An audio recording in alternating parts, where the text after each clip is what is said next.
सुख में फूलो मती, दुख में तड़पो मती।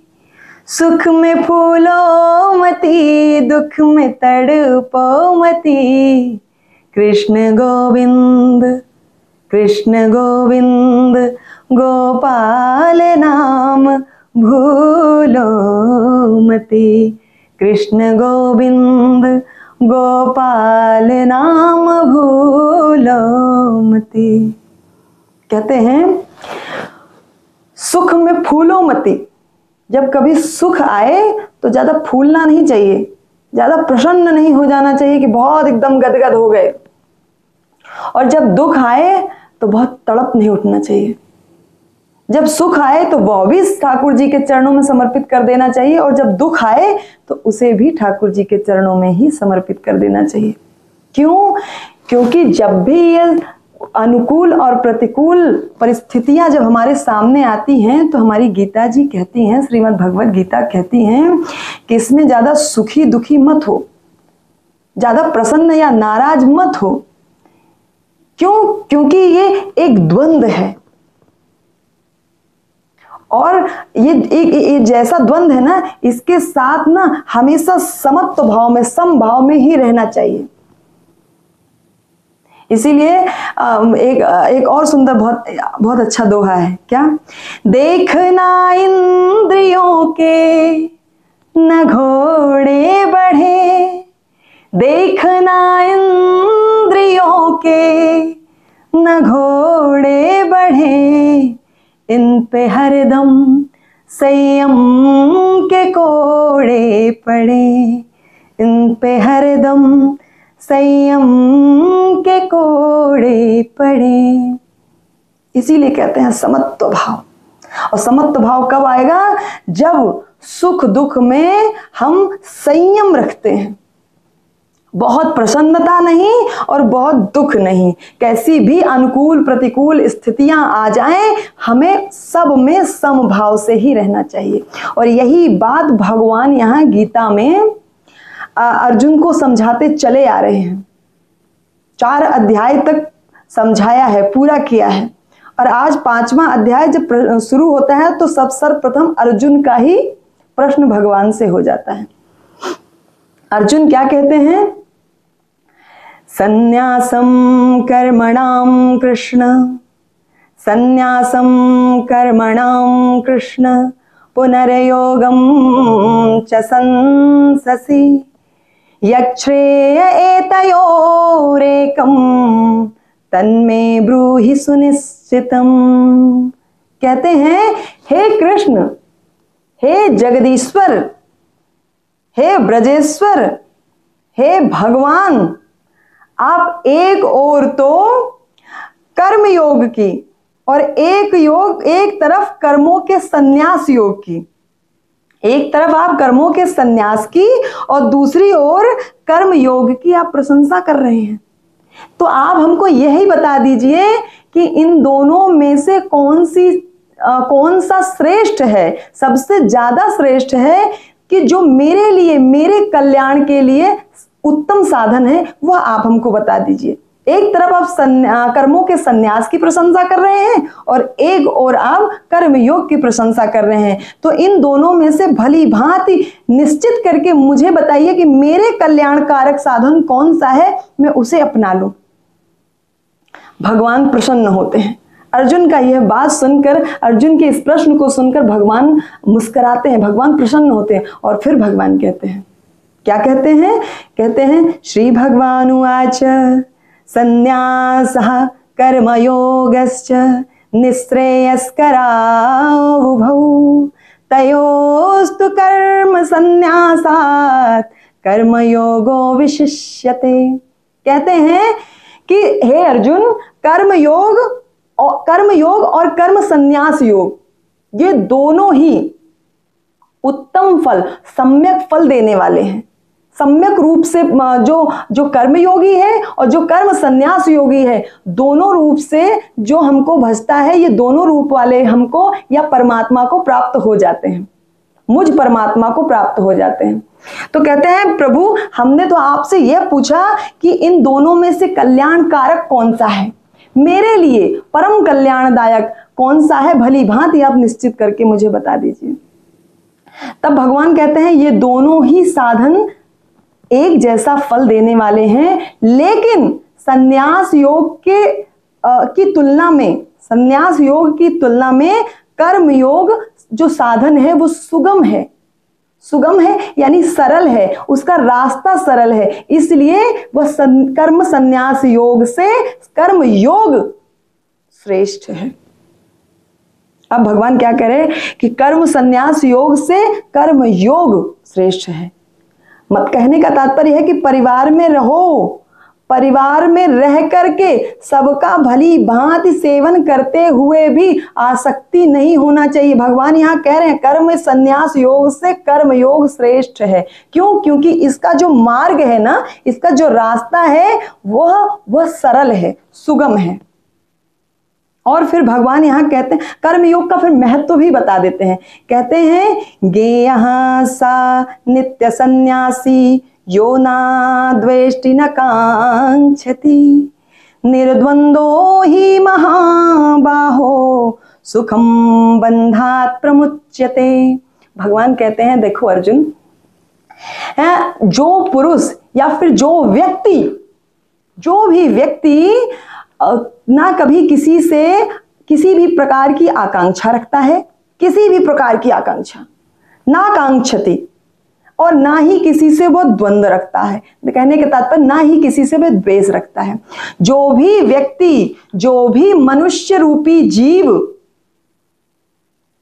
अब यहां अगर हम पुरुष लगा देंगे तो आप सबको लगेगा केवल पुरुष के लिए, नहीं भाई, जो भी व्यक्ति, जो भी जातक किसी से द्वेष नहीं रखता है और किसी से आकांक्षा भी नहीं रखता है, किसी भी प्रकार की आकांक्षा नहीं रखता, किसी भी प्रकार की आकांक्षा नहीं रखता, वह कर्मयोगी सन्यासी कहलाने योग है। अब आप कहेंगे सन्यास की तो दीक्षा होती है और ये सब होता है, तो देखो भाई ये हमारी भगवत गीता पंचम अध्याय का तीसरा श्लोक, पंचम अध्याय का तीसरा श्लोक कहता है, भगवान स्वयं कह रहे हैं कि जो व्यक्ति कर्म योग में रत रहकर कर्म योग का भली भांति सेवन करता हुआ, भली भांति पालन करता हुआ व्यक्ति जो जा रहा है, जो किसी से द्वेष नहीं रखता है, जो किसी से आकांक्षा नहीं रखता है, सभी द्वंद्वों में समत्व रहता है, सभी द्वंद्वों में समभाव रखता है, उस व्यक्ति को, उस कर्मयोगी को सदा ही सन्यासी समझने के वह योग्य है, सदा ही सन्यासी उसे समझना चाहिए। यह बात भगवान कह रहे हैं। देखिए सन्यास का एक रूप यहां भी मिल गया कि कर्म योग मतलब कर्म के द्वारा अपने योग को साधे रहो। कर्म योग के द्वारा भी ईश्वर की प्राप्ति उसी प्रकार की जा सकती है जिस प्रकार कर्म संन्यास योग से, कर्मों के जो संन्यास योग है उससे जो भगवान की प्राप्ति होती है, परमात्मा की प्राप्ति है, वही भगवान कह रहे हैं मुझ परमात्मा को व्यक्ति प्राप्त कर लेता है कर्म योग के माध्यम से। और भगवान ही यहाँ कह रहे हैं देखो भाई, अब भगवान आगे के चौथे श्लोक में कह रहे हैं, पंचम अध्याय के चतुर्थ श्लोक में क्या कह रहे हैं, सांख्य योगो पृथक बालाः प्रवदन्ति न पंडिताः एकमप्यास्थिता सम्यग् उभयोर्विन्दते फलम। कहते देखो भाई अर्जुन सुन लो, कहते हैं कि जो व्यक्ति कर्म योग को और जो व्यक्ति संन्यास योग को अलग अलग मानते हैं या पृथक पृथक फल देने वाला मानते हैं, पृथक पृथक मानते हैं, वह व्यक्ति मूर्ख है। भगवान कह रहे हैं जो संसार में रहकर कर्मयोग को भली भांति सेवन कर रहा है, जो किसी से द्वेष नहीं रखता है, जो किसी से किसी भी प्रकार की आकांक्षा नहीं रखता है, उस व्यक्ति को सदा ही सन्यासी मान लेना चाहिए, सदा के लिए सन्यासी ही है वो। और कर्मों के संन्यास योग से श्रेष्ठ कर्म योग है, भगवान ने श्रेष्ठता भी दी है और कहा है कि जो इन दोनों योगों को पृथक पृथक फल देने वाला मानते हैं वो मूर्ख हैं, भगवान ने कहा है। और क्योंकि वो कह रहे हैं जो पृथक पृथक मानते हैं उन्हें मूर्ख ही मान लीजिए, क्योंकि वो कह रहे हैं प्रवदन्ति न पंडितः, जो पंडित जन है ना, पंडित जन, जो पंडित जन है, जो ज्ञानी है, वो कभी भी इस बात को पृथक पृथक फल देने वाला नहीं मानते। और भगवान यहीं पर कह रहे हैं सम्यक रूप से दोनों प्रकार से, जो कर्म के संन्यास योग में गया है और जो कर्म योग में है, यह दोनों ही मुझ परमात्मा को सम्यक रूप से प्राप्त कर सकता है, मुझ परमात्मा को प्राप्त कर सकता है। अब इसका तात्पर्य आप सब क्या समझेंगे? इसका तात्पर्य तो यही है कि भगवान कह रहे हैं कि जब भी अनुकूल प्रतिकूल परिस्थितियां आए, जब भी अनुकूल प्रतिकूल परिस्थितियां आए, सब में एक समान रहो, कभी इन द्वंद्वों में फंसो मत।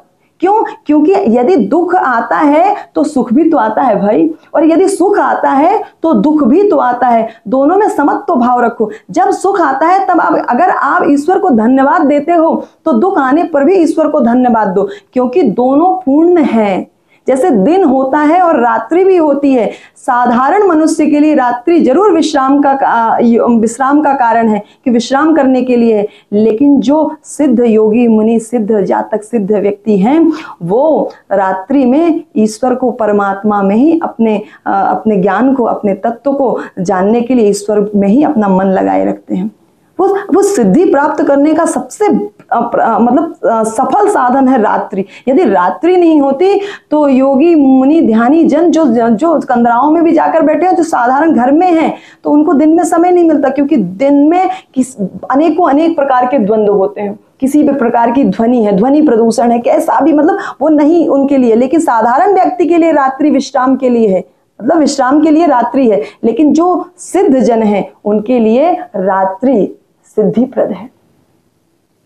इसीलिए भगवान कह रहे हैं कि हे अर्जुन, जो भी व्यक्ति बुद्धिमान है, जो भी व्यक्ति अपना श्रेय चाहता है, जो भी व्यक्ति अपना उत्थान चाहता है, जो व्यक्ति अपने आप को ऊंचा उठाना चाहता है, वह सब व्यक्ति कर्मयोग के माध्यम से भी मुझ परमात्मा को प्राप्त कर लेते हैं।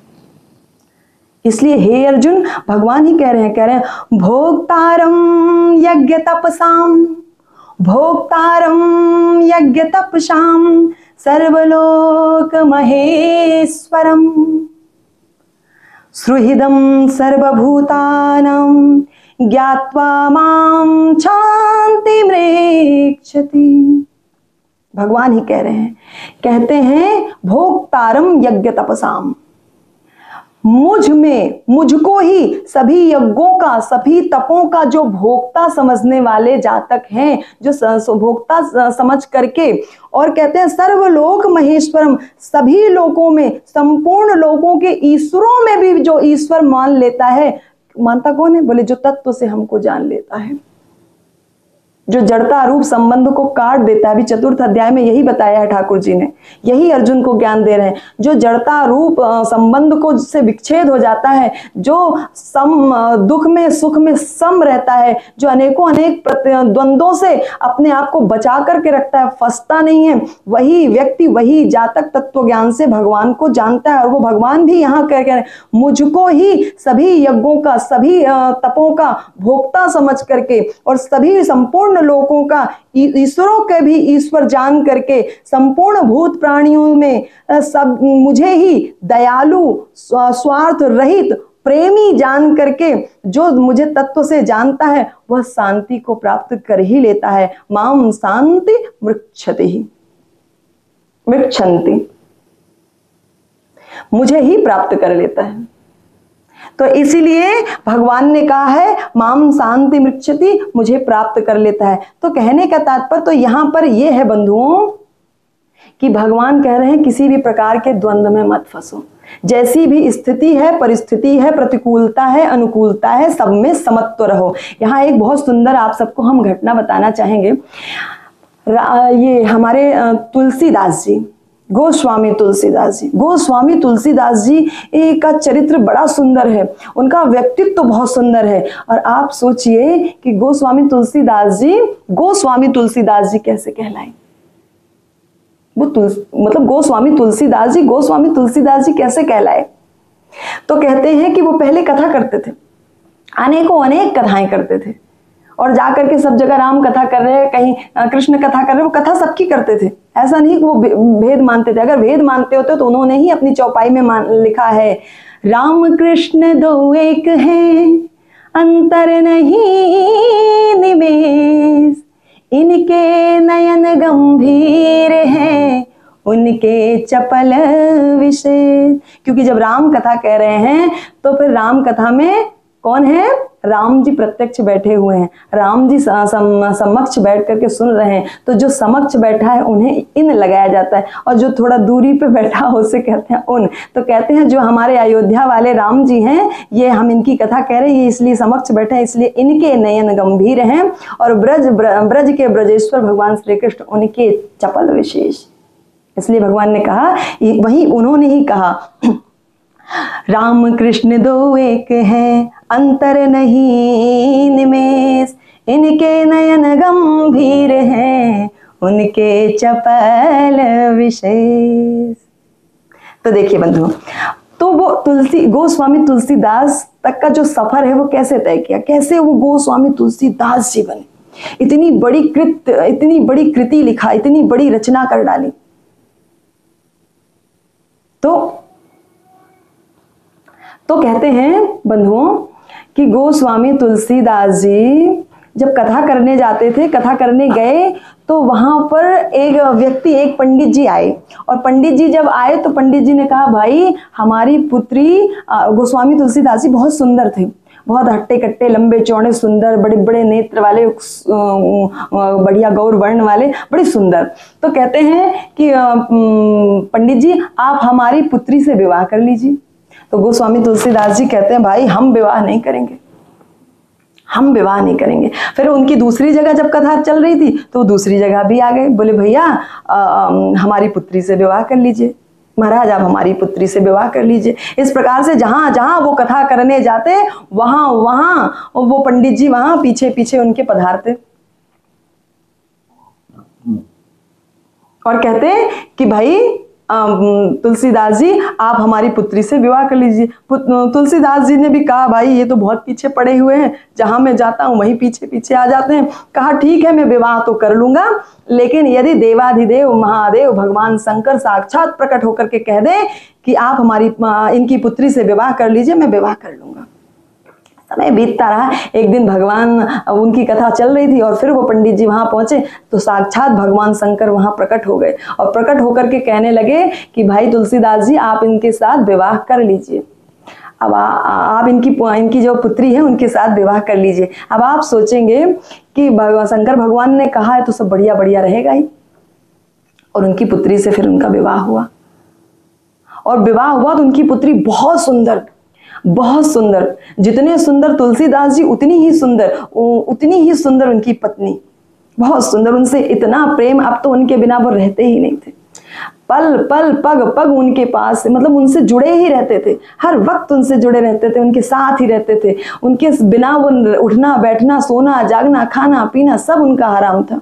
वो उन्हीं के साथ रहते थे, उन्हीं के साथ उठते थे बैठते थे। इसी प्रकार धीरे धीरे समय बीतता रहा। एक दिन उनकी पत्नी मायके चली गई, बहुत दिन हो गया, बहुत समय हो गया, तो उनकी पत्नी जा ही नहीं रही थी क्योंकि वो जाने ही नहीं दे रहे थे। तो एक दिन उनकी पत्नी ने कहा, भाई इस प्रकार का जो ये बहुत ज़्यादा प्रेम, मैं तो अपने मायके अपने पीहर ही नहीं गई।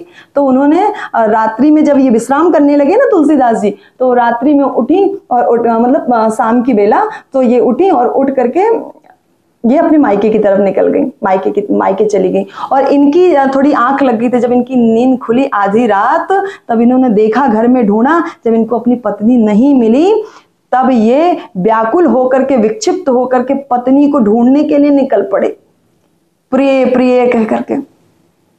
और जब ये निकल पड़े तो रास्ते में जब नदी मिली ना, तो नदी में नाविक तो रात में विश्राम करने चले जाते सब, अपनी अपनी नाव को किनारे लगा करके।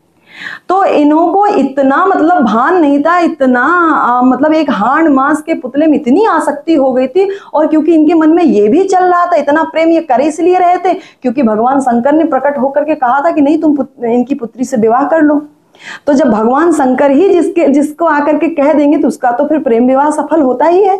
यही आप सबके मन में चल रहा हो, लेकिन आप इसका सार समझिएगा। कहते हैं कि वो एक जो है मुर्दा, एक लाश बहती हुई जा रही थी, उस पर बैठ करके ये पार कर गए। नदी नाले जितने भी कांटे कंकड़ ककरीट थे सबको ये झेलते हुए पार करते हुए चले जाए, खुद छिले जा रहे, कटे जा रहे, चुभा जा रहा, लेकिन पत्नी हाय पत्नी हाय पत्नी हाय प्रिय करते हुए चले जा रहे हैं। और तो और फिर इनको एक सांप लटकता हुआ दिखाई दिया, तो सांप को पकड़ पकड़ करके पहाड़ों को पर्वतों को भी पार करते चले गए और अपनी पत्नी के घर पर पहुंचे। वहां पर भी सांप पकड़ करके अपनी पत्नी के अटारी पे यानी छत पर चढ़ गए।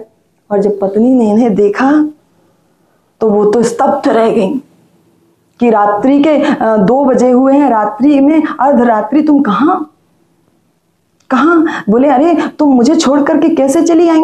तुम मुझे छोड़ करके कैसे रह सकती हैं? हम तो तुम्हारे बिना रह ही नहीं सकते हैं। तब उनकी पत्नी ने उनके ज्ञान के चक्षु, ज्ञान के नेत्र को खोल देती हैं और कहती हैं, मुझ हाड़ मांस के पुतले के पीछे इस कदर तुम पड़े हो, इस प्रकार पड़े हो, इस प्रकार पीछे पड़े हो। अगर इसी प्रकार से इस हाड़ मांस के पुतले के पीछे ना पड़कर इसी भांति यदि तुम ठाकुर जी को, यदि तुम राम जी को पाने की कोशिश किए होते, यदि तुम राघव को पाने की कोशिश किए होते, तो आज रामचंद्र भगवान राघव प्रभु तुम्हारे सामने समक्ष खड़े होते, तुम उनको ही पा लेते। तुम मुझ हाड़ मांस के पुतले के पीछे क्या है ये?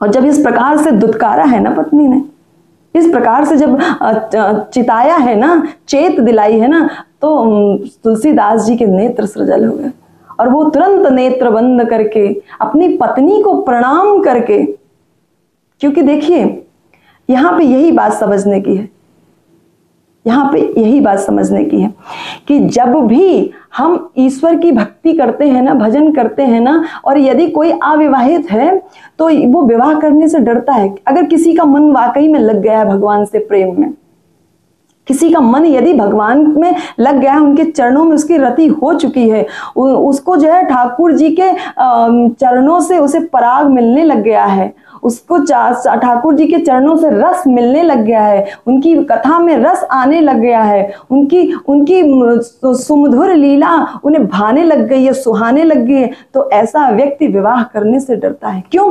क्योंकि भाई कलयुग में देखते भी हैं कि सब प्रकार के लोग हैं। अगर पत्नी अनुकूल मिली तो बहुत अच्छा है, और पत्नी प्रतिकूल मिल गई तब क्या होगा? तब तो बहुत बड़ी विडंबना हो जाएगी।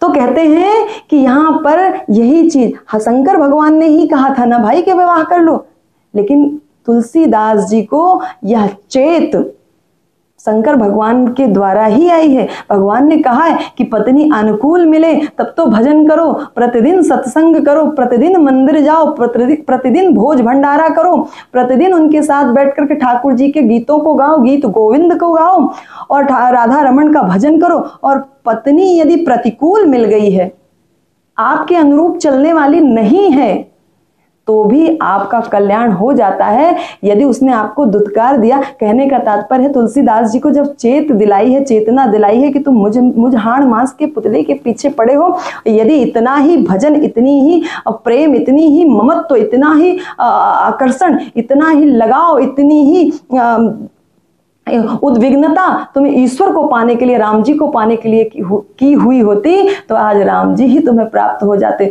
और वहीं से तुलसीदास जी के नेत्र के मतलब खुल गए, चक्षु एकाएक अचानक खुल गए, और फिर वहां से वो नेत्र बंद करके अपनी पत्नी को प्रणाम करके आए, और फिर उन्होंने ठाकुर जी की रामचरितमानस की रचना की, और रामचरितमानस की रचना करके आज काव्यों में महाकाव्य के रूप में पूजी जाती है, सर्वप्रथम है, सर्व पूजनीय है, और जन जन पूजी जाती है, घर घर पूजी जाती है। क्यों? क्योंकि सर्व साधारण के लिए भी सुगम है। जो संस्कृत का वाचन नहीं करते हैं, जो व्याकरण आदि नहीं पढ़े हैं, जो संस्कृत नहीं जानते हैं, जो संस्कृत नहीं पढ़ पाते हैं, उनका भी कल्याण रामचरितमानस का नित्य प्रतिदिन पाठ करने से, अध्ययन करने से उनको भी राम जी की प्राप्ति होती है, परमात्मा की प्राप्ति होती है। भगवान कह ही रहे हैं इसमें कि कर्म संन्यास योग से कर्म योग श्रेष्ठ है। कर्म करते हुए भी यदि द्वंद्वता को समभाव रखते हुए द्वंद्वता में यदि व्यक्ति आगे बढ़े तो ईश्वर की प्राप्ति हो जाती है, तब भी ईश्वर की प्राप्ति हो जाती है। भगवान हमेशा कहते हैं कि भाई हम तुमसे दूर नहीं हैं, हम तो तुम्हारे पास तुम्हारे इतने निकट हैं।